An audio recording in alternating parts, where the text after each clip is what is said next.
Hello, everybody, and welcome to Outside the Box, the podcast devoted to supporting Central PA small business. You can see Kyle Slaymaker right here, and I know the right way to point now. And you just put your big rig like you were trying to put that in the foreground, whatever. You can tell us about that in a little bit.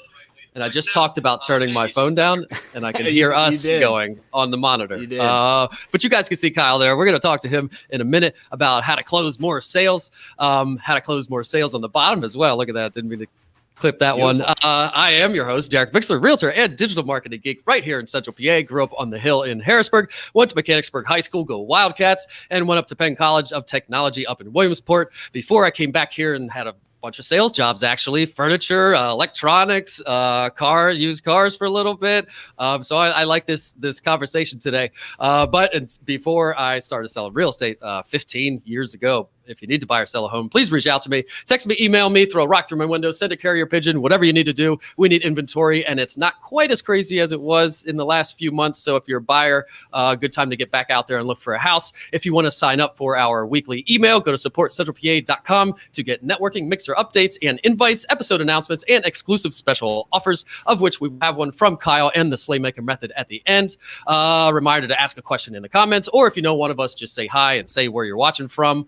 Here in Central PA, we know you're probably all from here, but say Harrisburg or Halifax or Lancaster or Lebanon or whatever it is, Gettysburg or whatever the case may be. And a reminder that all the replays are on YouTube, Instagram, LinkedIn, Facebook, and soon on iTunes and all those places as soon as I get a chance to upload them all those places. Are you on all those places, Kyle? I know you're. I'm on so many places. You're on the audio. You're on the podcast players, actually, though, right? Yeah. Spotify, Google, Apple. I'm all over the place. Yeah, you started there, which is what from the beginning, I was just the video, and I was like, I'll just start uploading them to the audio version, the podcast version of it, and now I'm way behind and kicking myself for it. So I'm loving that. Go ahead. It's quite the process for the podcasting. So I mean, even my YouTube content and stuff, just editing, producing, is just like, man, this is time consuming.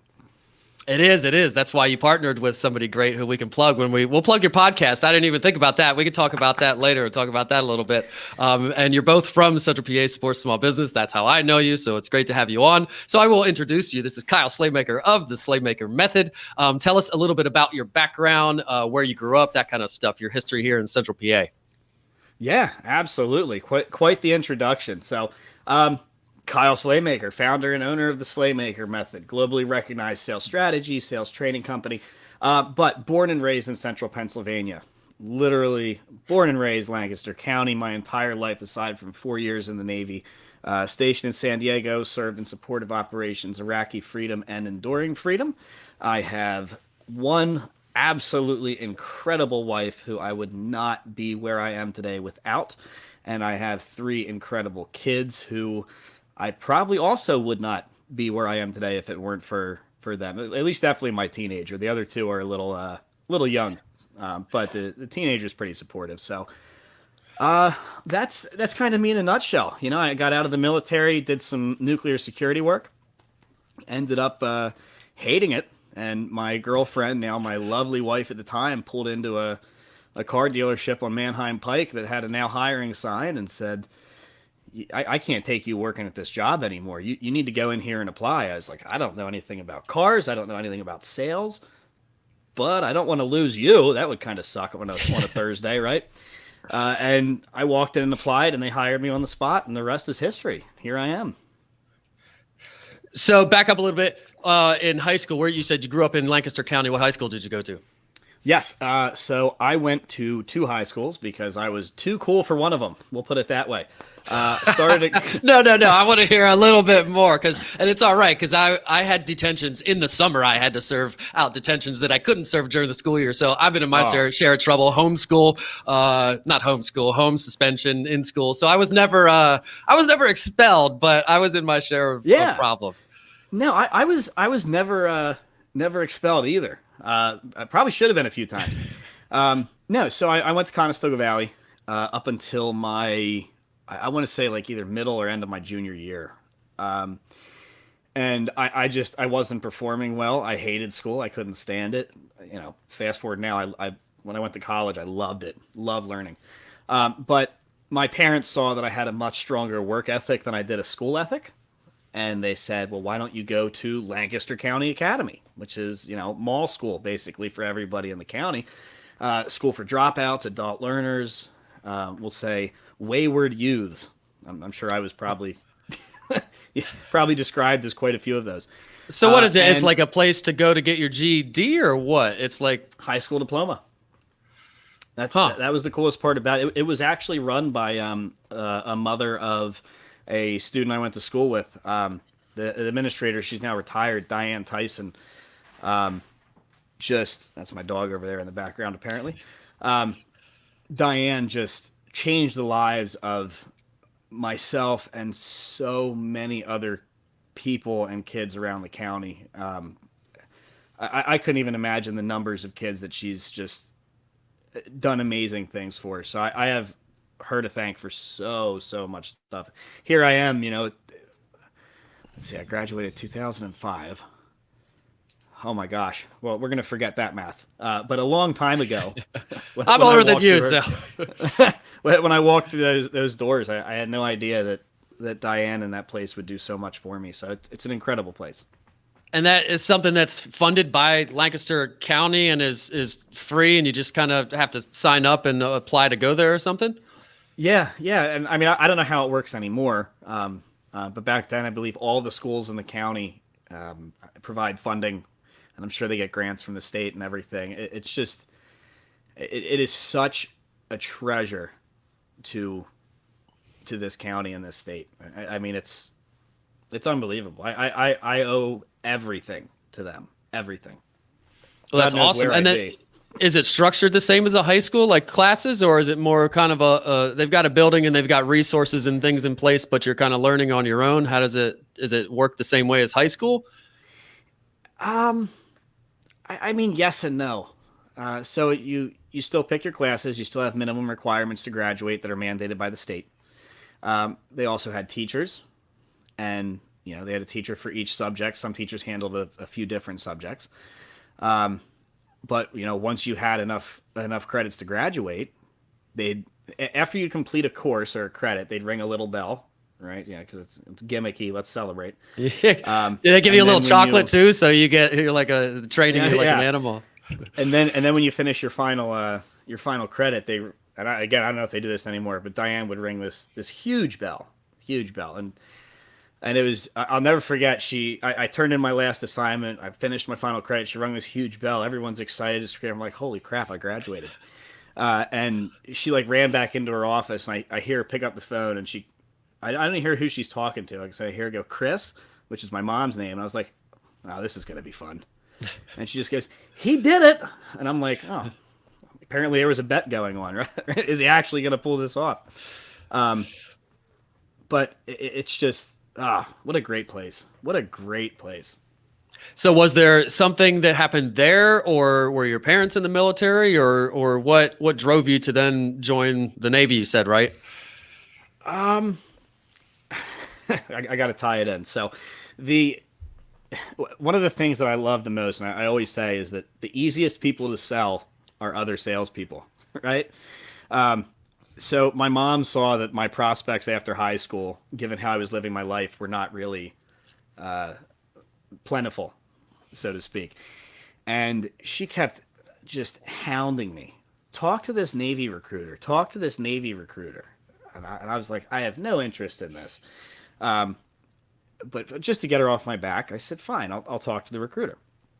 So right across from Park City, where they had the Armed Services recruiting station, I walk in, completely unbeknownst that my mom had been talking to this guy for over a month and telling him everything there is to tell me about me, right? This guy. So I walked in, and he had so many bullets in his gun to close the deal, right? I was like, oh, this sounds incredible. This guy's acting just like me. Look what I can do, right? Oh, this is perfect. So it didn't take long. I agreed to do it. And I had signed up, I think, right before I actually finished my last credit in school. And as soon as I walked out of that building and I graduated, I called him and was like, I want to leave for boot camp immediately. I didn't even, I to this day, I've never walked for my high school graduation. I was out and in the Navy before it even happened. Wow. And then once you got there, what was the experience like? And do you choose a path before you, for those that don't know, do you choose a path, a career path, or so to speak, what you're going to do after boot camp and all that stuff before you go in, or do you choose it while you're there? Can it change? Give everybody a little rundown of how that works. And is boot camp as bad as everybody thinks it is? Okay. So let's start with the first part of the question. You go and you take a test. It's like the military equivalent of the SATs. It's called the ASVAB, right? Armed Services Vocational Aptitude Battery, if I remember correctly. And it's basically to figure out what jobs you qualify for. So I was going after one thing and one thing only, and that was a SEAL contract. Back then, I wanted to be a SEAL like there was no tomorrow. I was running. I was in shape. I wrestled all through high school. I'm like, I'm going to do it. I started working out with a lot of the SEALs at boot camp. And they had what's called dive motivators, and it's all the special forces guys, and we all would go and work with them, and then we decide if what special forces we wanted to go. And I had a conversation with a SEAL who was a senior chief at the time, and he said, you're fantastic, your scores are through the roof, but you should go to the fleet first, and experience the water Navy, right, the surface Navy, get a deployment under your belt. Then come back, go through BUDS, which is basic underwater demolition SEAL training, and go from there. That's when you should start your SEAL career. And I was all for it. I was like, all right, let's do it. I was an operations specialist. I did a lot of work with radar, a lot of missile work, navigation work. I ran the Combat Information Center. I got to the fleet, and it was a blast. So much so that I didn't even worry about going SEAL anymore. I was having so much fun in the fleet. And then that pretty much was it. I got advancement after advancement after advancement. And when my time came to get out, I could have re-upped. I was offered a contract to go through Navy dive school and become a Navy diver. I turned it down because I wanted to come back and be with my daughter. My daughter was born when I was 18, right before I left for boot camp. And that was my naval career. So when you said in the fleet, does that mean out on a boat in the fleet, working on a boat that's out at sea for months at a time or whatever? And that's not everything is months at a time at sea, right? That's if you're on a nuclear sub or something that you have to stay. Yeah. The longest, I mean, we call them underways, right? Going out to sea, get the ship underway. Some underways could be 2 hours. Some underways could be 8-month deployments, 9-month deployments. My deployment was right around 6-7 months. We did a Westpac, a Western Pacific deployment. Got to see the world, Australia, Singapore, Malaysia, Hawaii. I mean, all over the place. Do you actually get to see these places when you stop at these places? Oh yeah.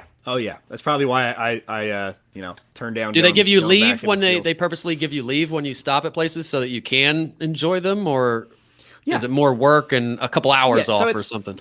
It's not leave. It's called liberty, right? Because you're only there for a short period of time. Sometimes we'd have overnight liberty where we could stay out in the towns and the countries we were in. Other times we'd only be in port for, just enough time to get some stuff onto the ship and then head back out and, go do what we were doing in the Persian Gulf. But man, once I started traveling like that, that's all she wrote. I was in heaven. And what kind of ship were you on? You said you were the dude with the headphones like you have on right now, looking at the screen that they show when they show the pan of like launch the missile, and the dude sitting there with the computer and the dials and things. So sometimes I wore the headphones. I ended up right when deployment started. I ended up becoming qualified for the Combat Information Center Watch Supervisor. So I was in charge of the entire Combat Information Center. So I was more in a supervisory role on deployment. Every now and then, if one of my guys needed a break or one of them was sick, I'd come up and take his shift just to make sure that my sailors were taken care of. And I mean, the Combat Information Center on a ship, if anybody's watching that was in the Navy, ever been in CIC, you know how it is. 24 hours a day, 7 days a week. It is a very dark room with these little neon lights and video game screens, radars going up, and it's a fun time. And to It answer your sounds fun. question about boot camp, so when I was going through boot camp, it sucked, right? It was horrible. I hated it. I was like, why the heck would I sign up for this? This is terrible. And then, I look back on it within a week of graduating boot camp. I'm like, wow, look what I did. That was actually really fun. So, And now you wanted more. If you want to do buds or steals or any of that kind of stuff, that's even worse. So you must have been okay with it. Kind of like having a baby. Maybe the wife always says, I'm done. That's the last one. I never want to go through that again." 6 months later, like, "Oh, I think we should start trying it for another one." yeah. Yeah, my wife, obviously I wasn't with her when my now teenager was born, but my wife and I have two together. My son is 3 and my daughter who's just about to be 1 in like literally a few days. You need a bouncy house from Strauss Entertainment that I was telling you about earlier. I might need a bouncy house. It was a hit. I highly recommend. Yeah. Oh yeah, absolutely. She wanted a boy and she wanted a girl. And I was like, listen, this is my 3rd kid. I'm in my early 30s. When my daughter was born, I'd have been 37, 38 when she was out of the house. I was like, oh, this is pretty cool. This is good. She'll be in college. I can enjoy the rest of my life. Yeah, I don't have to worry about anything. And then the other 2 come along. I finally looked at her. I was like, we're done. Done. So she wins every argument, so we're probably not done, but we'll see. Kids are pretty awesome. So as long as you can still handle it and it's not ripping you apart, that's an awesome thing. And it's nice to have like each age group too, because there's cool things about each age range. So like I have a 7 and a 3, and the 3-year-olds are cute in their own way and fun in their own way, and the 7-year-old's fun in her own way. And I'm sure that the teenager is a whole nother kind of fun. Once you start having an actual grown human, then it opens up a whole another set of things you can do athletically, physically, riding rides, all kinds of stuff. So in all your background there, military, high school, and then you said you had a security job before you went into sales. None of that stuff had anything to do with sales. And the military is mostly listen to whoever tells you what to do above you, right? And there's not much selling as there might be in other professions, kind of have to be more relational. So how did you... It wasn't just the car job, the sales job that got you into sales?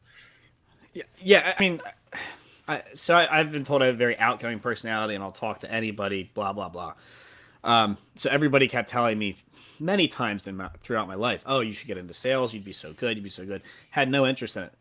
And again, when Elizabeth pulled into that dealership on Manheim Pike, I told her, I was like, I don't know the first thing about cars or sales. This is a terrible idea. There's no way I'm going to get the job.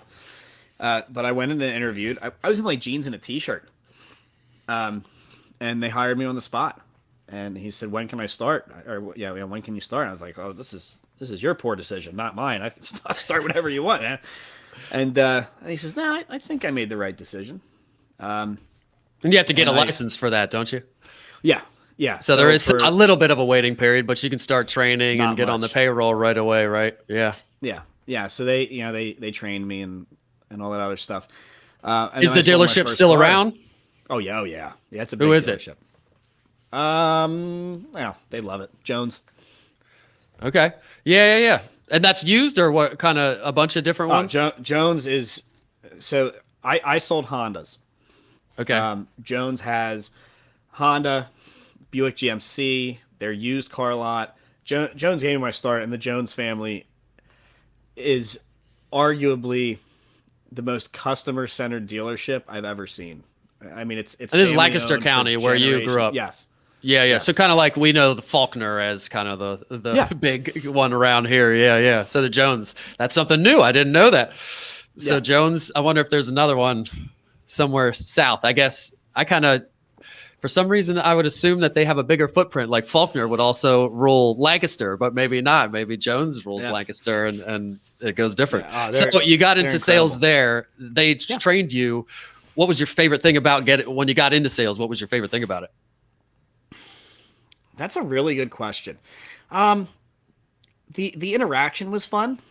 The gratification and the validation of skills is always nice. But for me, it came when I saw an actual difference being made, right? So like I was actually helping these people. In my security job, I wasn't helping anybody. I hated it. It was so, it was awful. Or at least you didn't get immediate feedback on the helping. You were helping, and in the military too, you're kind of helping. You're definitely helping. And I didn't say thank you for your service. Thank you for your service. You're helping, but you don't immediately, you don't get off the ship and there's a big crowd and a parade there for you. It's kind of, you're doing it a selfless act. Yeah. Yeah. With car sales, it just, there was something about, I had a few experiences where you could see like pure joy, and somebody was like, you really helped me by doing this for me. And that was a big moment in just my sales career in general, because I realized that I didn't want to be that aggressive, pushy salesperson, that I wanted to be that relational sales leader, sales professional, whatever you want to call it.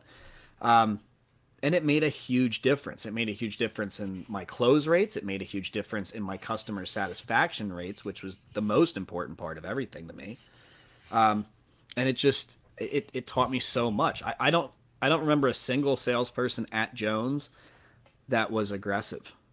They were all so committed to helping the actual customer instead of just closing the deal. And that just spoke volumes to me. I don't know where I'd be if I wouldn't have started at that dealership. Would I be selling a different way? Would I have a completely different viewpoint? Would I have started the Slaymaker method? I don't know. So did they have an internal sales program? Did they bring in outside sales training? Did they have any kind of sales training, or was it just hang out with this mentor and learn how to sell cars? What kind of sales training did you get there? So interestingly enough, they do have their strategy and their process, but they sent me to a very well-known sales training company in the auto industry. And that was my first real soiree. Glenn Lundy? Do you know who Glenn Lundy is? No, it wasn't Lundy. It was actually David Lewis. Okay, so you do know who I wake up on. You're on Clubhouse. His Breakfast with Champions every morning. I'm on. Anyway, continue. Yeah, no. So that was my first real aha moment with sales training, and everything that I learned in David Lewis, which was a ton. I walked out and I went, okay, what he told us, what we learned with David Lewis is stuff that I should have been thinking about already. And I took what I learned from him and I went back and I increased my close rates massively. And then I started tweaking what I learned to really work for me, right? Because I'm not going to sell the same way you're going to sell. I'm not going to sell the same way my colleagues are going to sell. What works for them might not work for me. And that's a huge takeaway for any sales training company, right? And it was really eye-opening that I needed to continue to learn as much as I could. I needed to read books. I needed to watch videos, read blogs, do everything I could to increase my skills, and then take those skills and translate them into what works for me. And then you mentioned before the show, you've taken other sales trainings. Did you then opt for other sales training? I think you mentioned Sandler, which our guest yesterday, Tammy mentioned Sandler, which is local here, or at least they have a local arm of it, I guess. I don't know much about it, but Sandler's fantastic.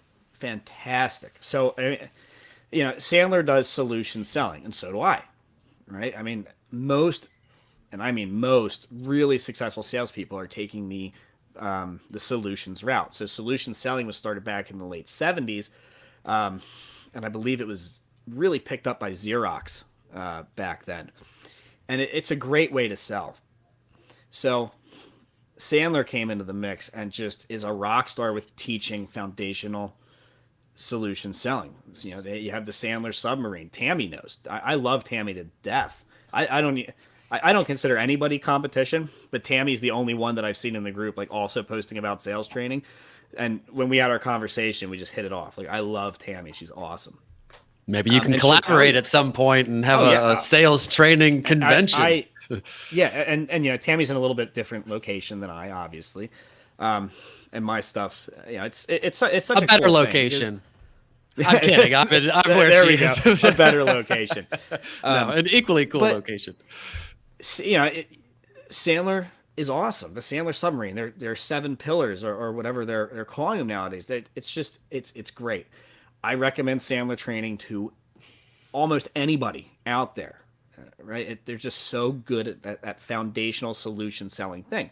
Now, I come into tell play us first. Tell us a little bit about the solution selling. What is it? You don't have to go into the 7 pillars or whatever you said, but just kind of an outline of what solution selling is. So, in a nutshell, the best, easiest, fastest way to describe solution selling is discovering a customer's need or problem and selling to that problem, right? Showing how you're going to fix that problem. Now, you can go deeper and deeper, and as you go into these other sales training companies, like I went through a massively way bigger than Sandler, and it's always so interesting watching these different takes on solution selling, right? So Sandler, I consider like the Godfather, right? They're a powerhouse when it comes to solution selling, and we have a guy down here that does solution selling who's awesome. I've seen him speak; he's great. He's absolutely great. I've told people, if go check him out too. Absolutely. I don't view anybody as competition in the sales industry. There's enough success to go around, and honestly, you can never get enough sales training. You can't. Right. It's not like you're going to take one and then never take another one for the rest of your life. If you're ongoing trainings and like you did, you take a bunch of different ones and take the pieces of each that you like and incorporate it, or maybe you vibe with a certain person better than another person or a method or whatever. So it totally makes complete sense. So you're identifying the pain point, then you're solving the problem. Are you also kind of telling them how they're going to feel or showing them the after result or expressing that in solution selling? Yes. And I'll speak more on the way I do things, right? So I'm a very big proponent on listening to trying to get the customer to say what they don't realize they're already saying, right? So you think of a surface level need, a surface level desire, right? And then you start saying, all you do is ask questions and listen, right? Knowing how to ask the right questions and listen to what they're actually saying. Is that all your books said? Your 2 books that I did mention, you can plug them at the end. It's just one page. It says, ask lots of questions and listen. Solve their problem. The end. Thank you for buying. No, it's interesting.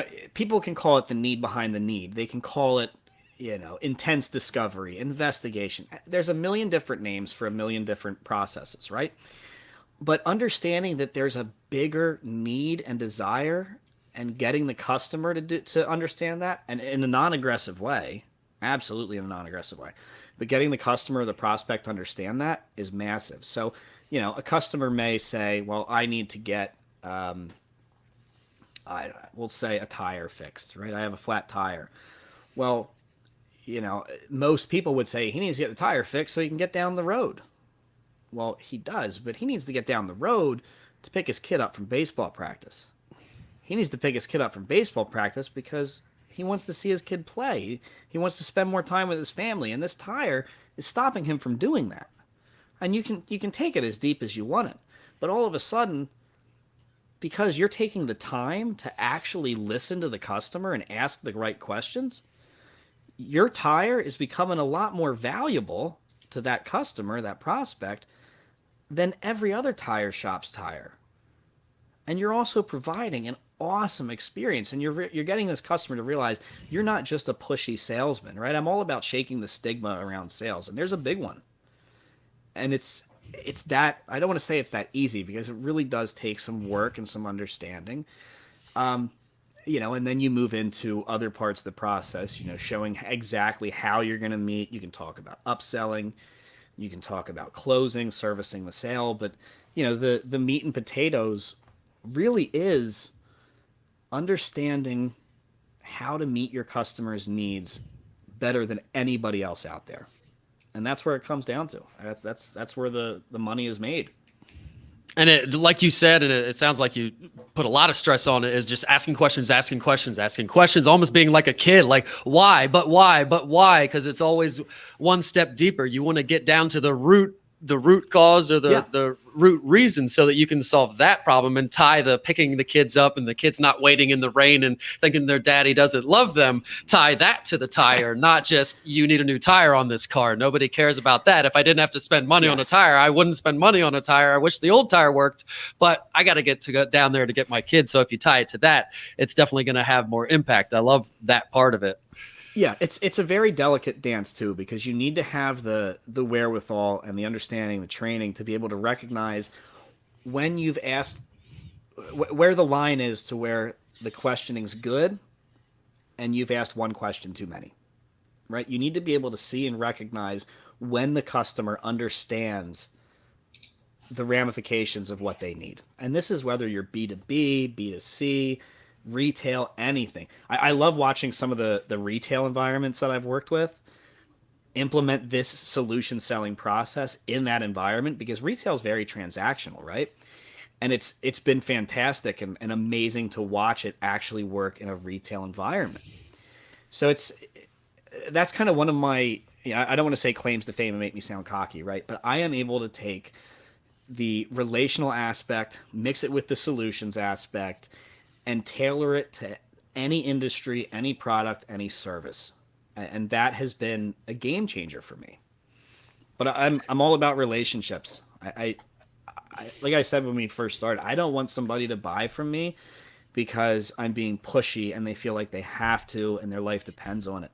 I want them to buy from me because they know that not only am I going to give them the best product they can find, the best sales strategy they can find, custom to their company, but I want them to buy from me because I'm not being pushy. I want them to buy from me because they see that I care about their business, and I do.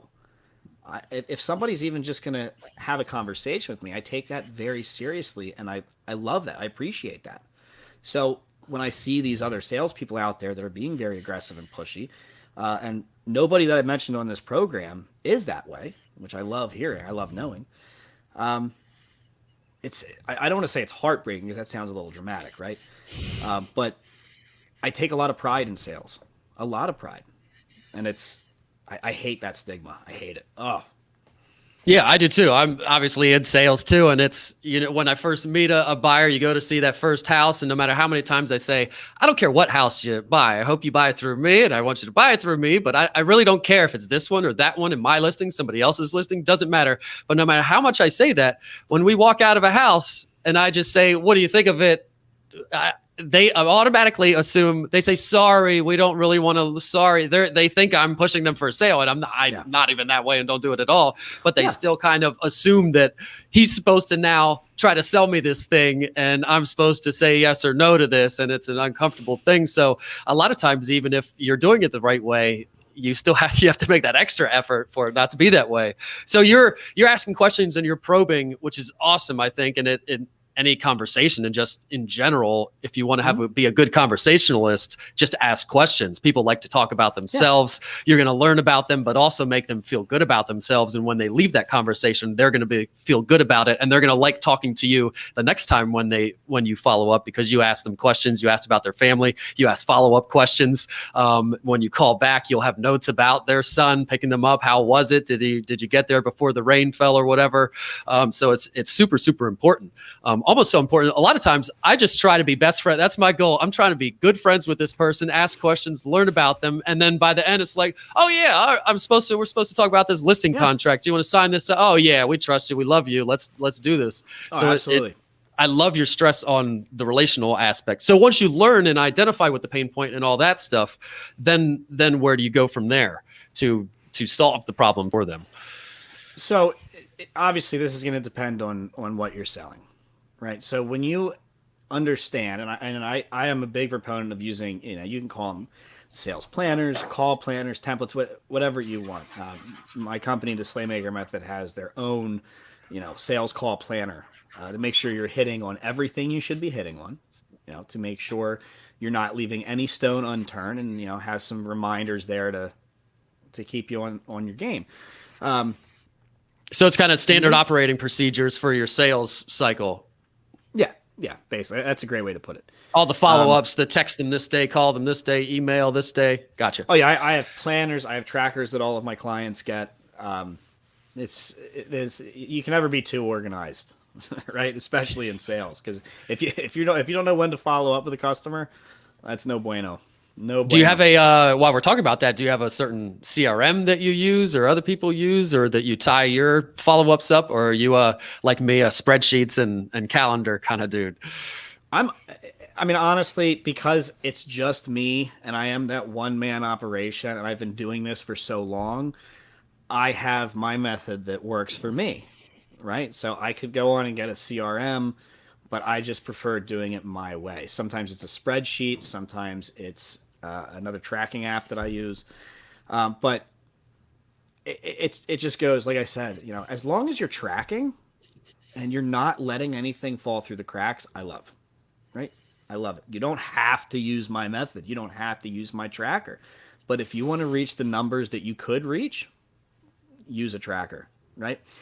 So from the discovery, the investigation, the probing phase, whatever you want to call it, you recap everything. You restate their needs and everything that you agreed on, and then you just describe to them exactly how you are going to fix their problem. So you said that this was what you needed to happen.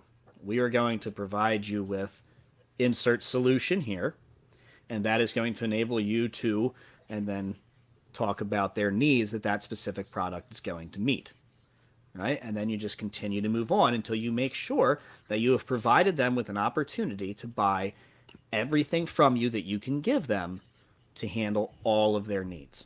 And sometimes, and this is so incredibly important, a customer could come to you for one thing, and because you're taking the time to actively listen and ask the right questions, you could realize that what they're coming to you for is not the best product for them. And sometimes that means you sell them a cheaper product. Sometimes it means you tell them, this guy's a better fit for you. Go talk to them. Because at the end of the day, I just want to make sure that the people that are coming to me are helped. And the people that are coming to you are helped. Right? It's just like houses, right? If you have a customer that says, I've got, $700,000 to play with, this is what I want in a house. Well, you may find the perfect house for them at $400,000, to where some realtors would keep looking and pushing for that bigger commission, that bigger payday. You're going to sit there and go, this is going to meet your need. This is your actual dream home. And it's like that. So you're identifying, you're restating it, you're solving the problem, you're showing how you're going to solve their problem. Do you teach people to, and obviously this depends on the industry as well, but do you go for the close right then when you present? Tell us a little bit about asking for the close and when you're closing, or maybe some specific industry, like obviously the car industry, you're probably asking for the close like that same day. And then, you got a couple days sales cycle. These people are making a decision fairly quickly. But in real estate, you might not want to be hounding them every day. Some people might say different, but it's a little bit longer. So you want to stretch it out, and you might not be asking them. At least I don't ask people to sign a bunch of papers the very first or even the second time I meet with them until they feel really comfortable. And it's almost till they say, hey, we need to sign these papers. If I need to ask for it, I will. But so how long do you build that trust? How long should a sales cycle be? I know I'm asking a lot of questions here. Is it like a dollar amount? Like if it's a high, is there a kind of a general rule, the higher dollar amount of sale, the longer your sales cycle should be or is, or just some insight on how long a sales cycle should be, when you should ask for a close, that kind of thing? Well, you definitely hit the nail on the head when you said it's subjective, right? It really does depend on what you're doing. Everything from dollar amounts to customer signals to what you're selling, how your strategy works. I will tell you that as a general rule of thumb, just because I don't want to see any client leave money on the table, let the process play out. Okay? And that's a very hard thing for a lot of salespeople to do, because when you smell that blood in the water, right? You're like, oh, I got to go in for the kill. I got to get this deal done. But by doing that, you potentially rob yourself of missing that upsell. You potentially rob yourself of, and I keep coming back to this, potentially providing your customer with an awesome experience because you were able to find out all of their needs instead of just the need they came to you. So let your process play out. Now, there's obviously caveats. if you walk up to a prospect and they are just clearly transactional, and they just flat out tell you they're ready to sign, they're ready to close, close. Let's do it. Yeah. Close. Don't be like, well, no. Let me ask you for a question. Fine. If they're pushing you, close the deal, right? But I'm so big on customer experience, and it really does depend on letting the process play out. Tammy, right? Tammy will tell you. Any good business person will tell you, find out your customers' needs. Tammy's a rock star at finding out her customers' needs, and she will not go in for the kill until she knows her customers' needs. She did that before Sandler training. She is awesome with that. She's a great example of that. And I stress that to anybody. Whether you take my training, you buy my books, I don't care. If you do none of it, fine. But listen to your customers. You have to know what they want in order to provide them with the best experience you can. Yeah, and that goes for if you're selling T-shirts, you need to learn what you're not meeting with these people, but you need to learn what they want. If you're selling a tree on a T-shirt, but your people want a rainbow on a T-shirt, then there's a problem there. And if you're meeting with people and you're not identifying the results, and then you come back or identifying the correct pain points, and you come back with a proposal that doesn't solve any of those things, and then they say, well, we're going to go a different direction, we think, and you're sitting there thinking, well, this is a great proposal. You need a website. I did all this stuff, but they're sitting there thinking, this doesn't do what I need it to do. And it was your job to figure out what they needed. It's not their job to convey to you. It's your job to figure it out and to solve the problem. So when you come back with a solution, I know a lot of sales trainings will say, and this is fine, I'm not saying anything bad about it, you start with the high ticket one. So if I'm going in to look for a mountain bike, they're going to show me the best model, the best one with all the bells and whistles. And then most people say, well, I can't afford that one. What can I do without? And then you move down the line. And it's not so much, people think of it, you're trying to sell me the best one, but it's not so much that. It is that a little bit, but it's also, you don't want to show, if you show them, everybody wants the cheapest one. I want the cheapest mountain bike for the rides the best. And you show them the cheapest one, they're going to say, that's ugly. This doesn't ride good. This place is dumb. I don't like this place. I'm going to go get a bike somewhere else. So part of it is also showing them the quality and then kind of figuring out what they want or what they can live without. So what's your stance on that? Do you start high on your higher ticket item when it's a case like that, where there are kind of different models involved, or a car too? You don't sit them in maybe you do. Do you sit them in the one with the leather and all the options first and then take them to a different one? How does that work? Okay. So generally speaking, what you're talking about is contrast theory of contrast, right? You're providing options, and some people, or anchoring, sometimes people call it, or something whatever you want to call it, right? So the strategy that some people use, and I say some because I do not do this, you will show them the high ticket, show them the low ticket, and then show them the right in the middle, right? With the goal of they're going for the middle, and if they take the high, that's awesome, but if they take the low, at least they took something. But I don't do that. And if you're going to use contrast theory, make sure it's strategic. Make sure you have a plan. But I will always 100% tell the client, whether I'm working for a company with a huge sales team or I'm working with just an individual coaching client, I find out their needs and their wants and their goals. And that is the proposal that I give. And then we go from there. If it is too much, then we talk about maybe, switching some goals. Maybe we talk about a different idea, maybe a whole different plan of attack for what they want. But they came to me because they want me to meet their needs, right? They want me to solve their problem. And this goes for anybody. Why would I go out and be like, I can solve your needs, and then for an extra $20,000, I can do all this, and this? No. Or, well, I could meet your needs, but if I couldn't, look how little I could do and still make money off of you. No. I'm going to say, this is what you came to me for. This is what it's going to take. This is my plan of attack. Let's get those needs met. And that's important. That's very important. I have used contrast theory in other sales roles because I was told I had to, right? I had to follow that company's sales process. And for some people and some companies and products and services, it works really well. But for how I do things, I'd rather just go right after their needs and meeting why they came to talk to me. So then the last thing I want to get into before we go to our funny question that has nothing to do with anything, before we got it here, and I just blanked on what I was going to ask you. That's all right. It happens. I'm a polarizing guy. I get it. Well, tell us about the books while I find the question that I wrote down that I thought I was going to look down and read right to you, and now I forgot. Hopefully I can spark some inspiration. Yeah. So yeah, I am now a 2-time Amazon best-selling author of 2 different sales books. One is my first one called So You Think You Can Sell. Last time I looked at the demographics and the reports on So You Think You Can Sell, it has been purchased / downloaded and shipped to, I believe, 11 different countries around the world.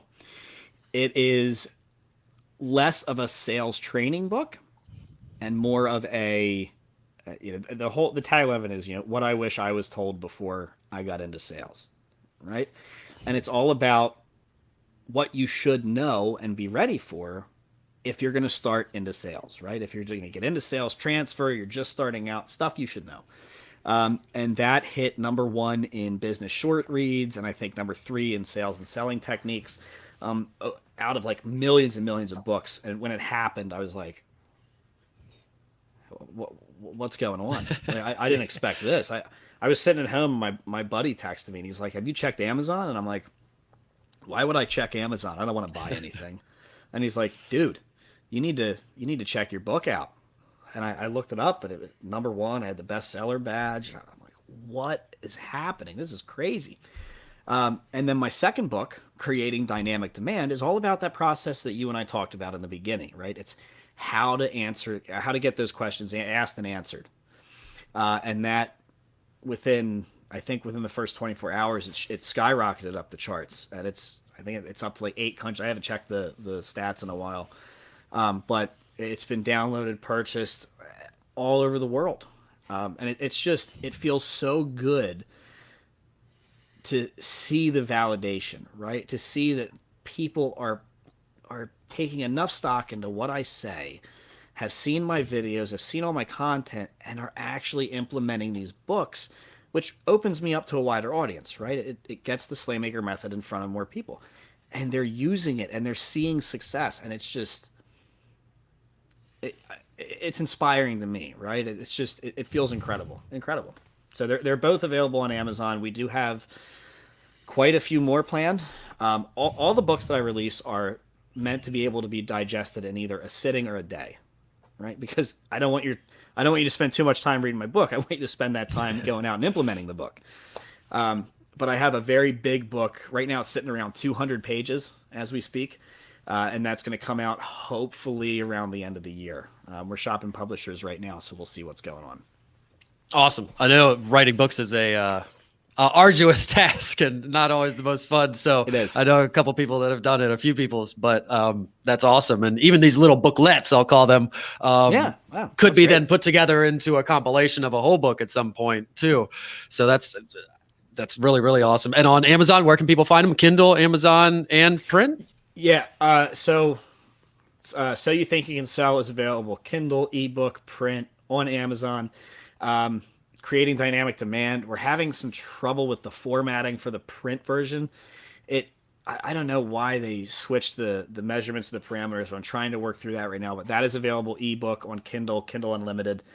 And in a little bit, I'm going to open it up to other publishing platforms as well, like Apple Books and Audible. Your voice is potentially. I'll see if I can get Matthew McConaughey to read my books. It'd be fantastic. I'm a huge fan of Greenlight, so. Yeah, I've heard his book. Is that what his book on tape? I'll call it is called. Yeah, I've heard it's good, and it's him doing it, right? Yeah. So Greenlights. I recommend Greenlights to everybody. I even do a review of it on my YouTube channel. It is just. I can't even put it into words. That man is just a genuinely inspirational storyteller, and he is awesome. Awesome.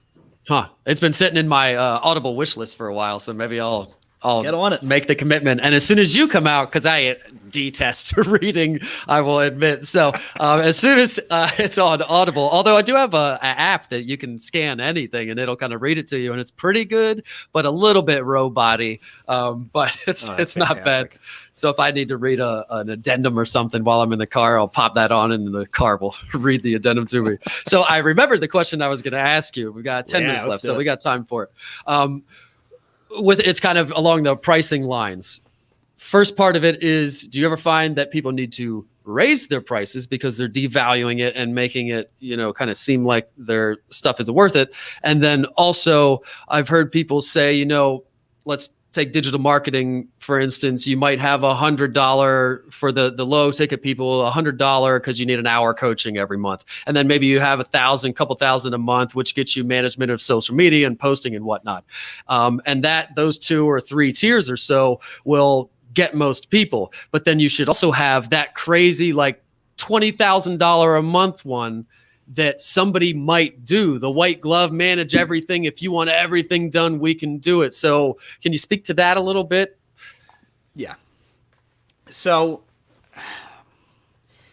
I as you're talking right now, I keep thinking of the saturation that almost every industry is seeing right now, especially since COVID. You see such a big boom, and I'll reference the coaching industry and the digital marketing industry specifically, right? COVID's, it was said to me yesterday by a business partner of mine on another venture I'm doing. He said COVID shot business forward about 10 years, right? So where we were before COVID and where we are now should have taken roughly a decade, to where so many people are working from home, so much stuff is virtual, everything. And because of it, you see all these new entrepreneurs, which is a good thing, popping up for coaching, strategy, stuff like that. And because of that saturation, you're a rock star when it comes to digital marketing. You are awesome. We see it in the Central Pennsylvania group. There's coaches and consultants for everything, right? There's even coaches for coaches now. It's just like, oh my gosh, where do we begin? And because of that, you see all these people significantly underpricing and undervaluing what they are doing. Absolutely. I have had multiple clients come to me asking me to get them to 7 to 8 figure sales. And when I say my price, they're just like, well, we were thinking like $4,000. Well, you may have been thinking that, but listen, I'm not trying to be rude, but I have worked very hard to get to where I am at, and I know the level of quality that I bring to the table. It's all around. You can see the people that have worked with me. So you need to understand where your value is. Are you going to have to take some hits every now and then? Yeah, of course. Of course. I am notorious for that. When it comes to the small business, the solopreneurs, I have a soft spot because I was there. The Central Pennsylvania group, some of the people in there have gotten me for free because I want to give back, and I've been there. But at the same time, eventually, if you want to make a living, then you need to charge what you need to make a living. But you better be able to deliver. You absolutely better be able to. I'm crushed every time somebody comes to me and says, I hired a coach, I hired a consultant, I hired a business, whatever. And I just got burned. I was out $1,000. I was out $10,000, and there were no results produced. If you're charging money, I don't care if it's $100 or $1 million, you better deliver results. You better deliver results. Totally. Massive, massive value that we always say to each other. You got to deliver that massive value. And you also don't want to charge too little because people will undervalue it. And then again, they won't get anything out of it. So if it's, some membership group for $20 a month and you get this out of it, and I coach you personally for a half hour each month, yada, yada. Those kind of clients are a lot of times the ones that don't do anything. Every coaching meeting, you're like, did you do the stuff on your list? Didn't do any of it. So they don't value any of it and they don't take it seriously. So sometimes it's charge them $5,000 and you only have to meet for an hour and they'll actually go implement all the things and get something out of it. Before I take a client on, and I mean, anybody in the Central Pennsylvania group that has worked with me will tell you I make everyone sign a client agreement, right? Of stuff that I expect from the client, especially the individual coaching clients. And I only do those on a very limited basis now. But some of the things, communication has to be good. Has to be. If I shoot you a message or I give you a call and say this needs done, I need to know it's going to get done, right? Because you came to me for accountability too. That's what most people come to coaches for: accountability, help, ideas. So if you're the type of person that doesn't take the criticism well, that doesn't take the whole approach very well, then you need to really consider who you're going to go with. Because some people will coach you for $100 an hour, $500 an hour, whatever somebody's charging. But if you're not fully committed to the process, go for it. And like I said, I don't do the coaching very often, right? It's just something that I do on the side, basically, when somebody asks if they can get it. But just please deliver the results. And that's the thing about coaching. Because of the saturation, Derek, so many people are getting burned, and I touched on it, right? So if you're a coach, have a little pride.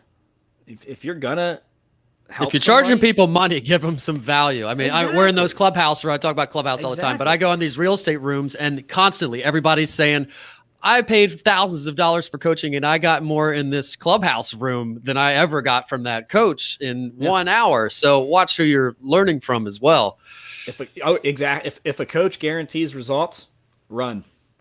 Right. Same thing with Facebook ads or something, people. If I'm going to get you this many leads for this dollar amount, that means they're getting you crappy. They're matching it. They're doing it maybe, but it's going to be garbage, or they can't do it at all. It's false claims. Yeah. It's such a crazy industry anymore. Fun. It's fun. I have a blast doing what I'm doing, but it's, you have to set yourself apart. All right. You ready for the funny question? I'm going to leave all your contact info up there, and it'll be in the description for everybody to find. Hit up the slaymakermethod.com if you need to find Kyle, or he's always in the group. So pick a number between 1 and 81. 73. 73. Yeah. I like people that go high. Most people go in there's always like the 20s or 30s or something. All right. 73. If you could take just one thing with you to a deserted island, what would you choose? Ooh, I like this one. One item. Wow. One single item. I guess it can't be a person. I would say that's an item.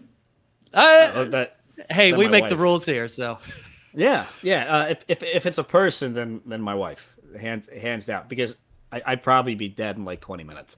She'd nice. Like, well, that's a good question. Idea. Let's make it a Don't two-part question. Who's the one person? Who's your wife? And then second part, what's the one item?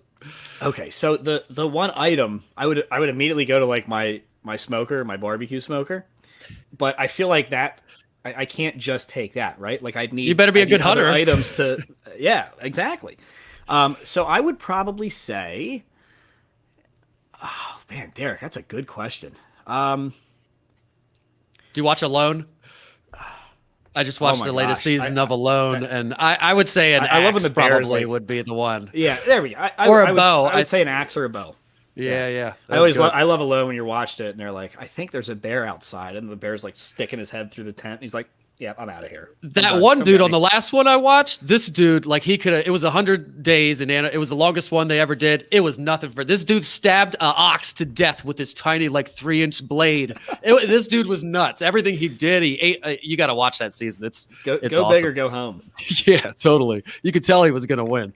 We're short on time, so I'm going to leave that up there. We are going to plug Kyle's special offer. If I can find the tab here, he's going to do free 1-hour sales strategy session, which, as you can see, he's not doing the coaching thing much anymore. So if he's meeting with you and talking to you for an hour, that's a big deal, especially if it's for free. So you can get a lot out of that. And again, if you go and implement what you're getting in that hour, you're going to really get a lot out of it. But hopefully it leads to more sales training with Kyle. A couple announcements. If you want to do a business spotlight or do an episode with me, hit me up. If you want to get our special offers, join our email list. If you're not on Facebook, if you're watching on LinkedIn or YouTube or listening on iTunes, iTunes someday when I get it on there, or on Instagram or wherever. Go over to Facebook and join our group. Facebook supports small business.